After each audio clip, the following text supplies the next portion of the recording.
All the way back in 2016, following the relinquishing of Tyson Fury's heavyweight titles, a gaping hole appeared in the heavyweight division as the belts were split. From almost nowhere, this presented the Kiwi Joseph Parker an opportunity to fight for the WBO title in his home country against the also up-and-coming Andy Ruiz Jr.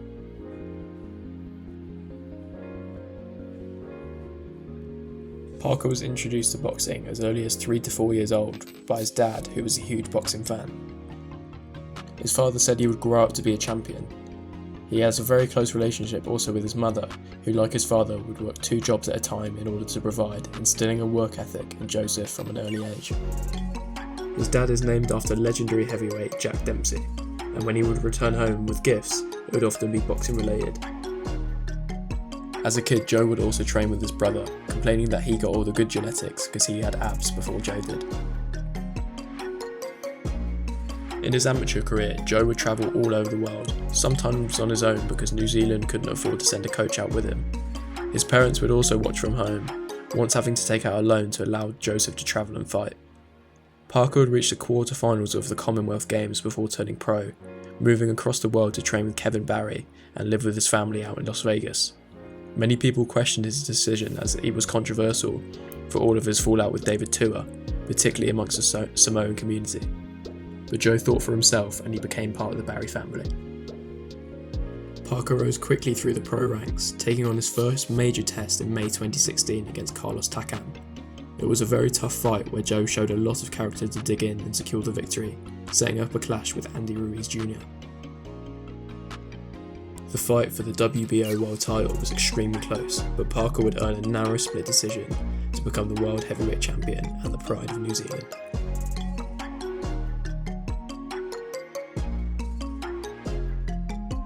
Next up for Joseph Parker was to travel over to the United Kingdom to defend his title.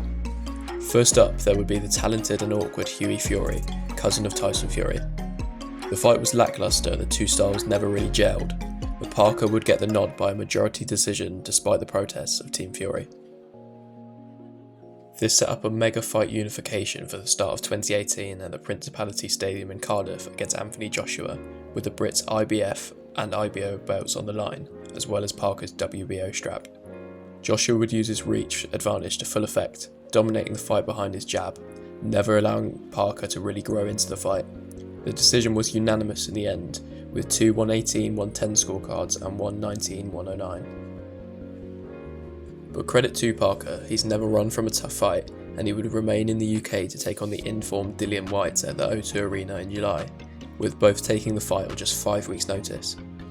Both men came in significantly heavier than they had done in their previous fights, but they still put on a heavyweight classic on what was a fantastic night of boxing, also including Derek Chisora's knockout of Carlos Takam. Parker would start really sharply in rounds 1 and 2, as Whyte looked to be a step or two behind the much faster Parker, but Parker would go down to a nasty clash of heads at the end of the second, which was scored a knockdown. Whyte grew into the fight from this point on, really bullying Parker by using his extra weight. This culminated in a massive and legitimate knockdown in round 9 to Whyte's signature left hook. Despite this, the short notice nature of the fight seemed to affect the Brit more than the Kiwi, as Parker would finish strong in the championship rounds. With Whyte out on his feet, Parker would land a massive right hand on the top of his head in the 12th, sending Dillian staggering down to the canvas. Somehow, Whyte would desperately cling on to survive in what was an utterly enthralling fight, from which the stock of both men would rise. Despite this, Parker's next 4 wins would not be particularly noteworthy, and he would fight only once in both 2019 and 2020. His next serious test would come against Derek Chisora in May 2021, coinciding with Parker leaving his long-term trainer, Kevin Barry.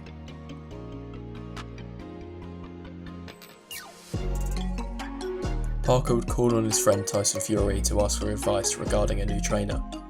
Tyson would recommend Andy Lee, the former WBO middleweight champion of the world and also from Traveller roots.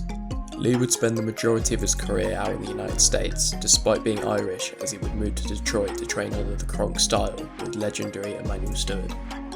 Lee was a massive puncher at middleweight and would finish his career with a record of 35-3-1, with his last loss coming in a very competitive fight against Billy Joe Saunders. It was natural that Lee would want to make Parker a more aggressive fighter in line with his Kronk teachings.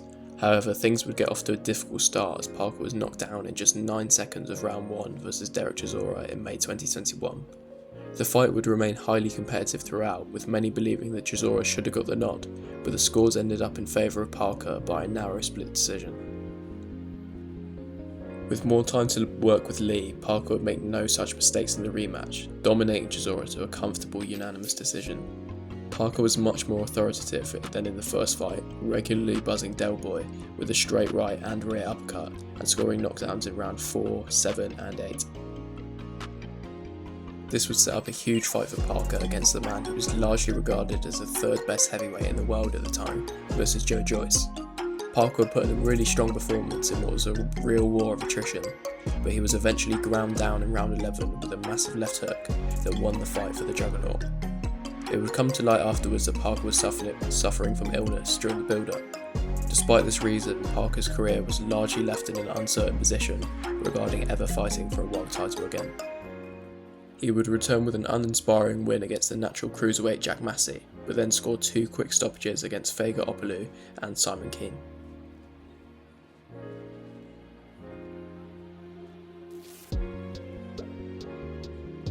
With Saudi Arabia's investment into boxing, a massive opportunity would come knocking for Parker to put his name right back into contention on the huge Day of Reckoning card which took place around this time last year. The card was supposed to set up Anthony Joshua versus Deontay Wilder, but as is so often the way with boxing, things would not go to plan. Parker was brought in as the opponent for Wilder, but he would tear up the script as he boxed to a disciplined yet aggressive game plan, winning every round of the fight, including hurting Wilder badly near the end. From nowhere, Parker was right back at the top of the division. Instead of waiting on his position, however, Parker would take on yet another massive risk as he took on Zhilei Big Bang Zhang, the man who absolutely decimated Joe Joyce twice. Parker would undoubtedly feel Zhang's power, as he hit the deck twice, but aside from that, he would once again find the perfect blend between discipline and aggression, boxing his way to a hugely significant unanimous decision victory.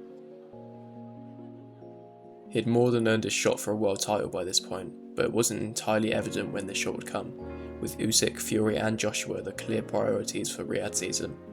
However, when Dubois beat Joshua at Wembley in September, the door became wide open as Joshua would not be ready in time for an immediate rematch.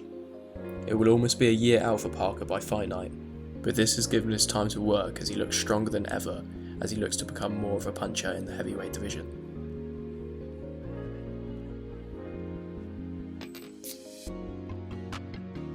Looking forward to Dubois vs Parker, many will have the Brit as the favourite following his demolition job over Joshua, and that makes a lot of sense, but I can't help thinking that stylistically Parker will be all wrong for Dubois. In the Zhang fight, and particularly against Wilder, Parker showed his ability to control the centre of the ring against a massive puncher. However, he still maintains the ability to box on the back foot as he had to at times against Zhang when forced to do so. Dubois was able to take the centre far too easily against Joshua, who immediately backed off under the pressure of Dubois' fantastic jab in round 1. Joshua's guard was also very loose and fluid, giving Dubois openings for the overhand right. Parker under Andy Lee has become a very disciplined fighter, so I don't see him making the same mistakes. I believe that Parker will be able to frustrate Dubois and overcome the difficult moments that he will no doubt face against a massive puncher, so I'm going for Parker by a close decision. Feel free to let me know your opinion in the comments. Happy New Year, and I'll see you all again soon.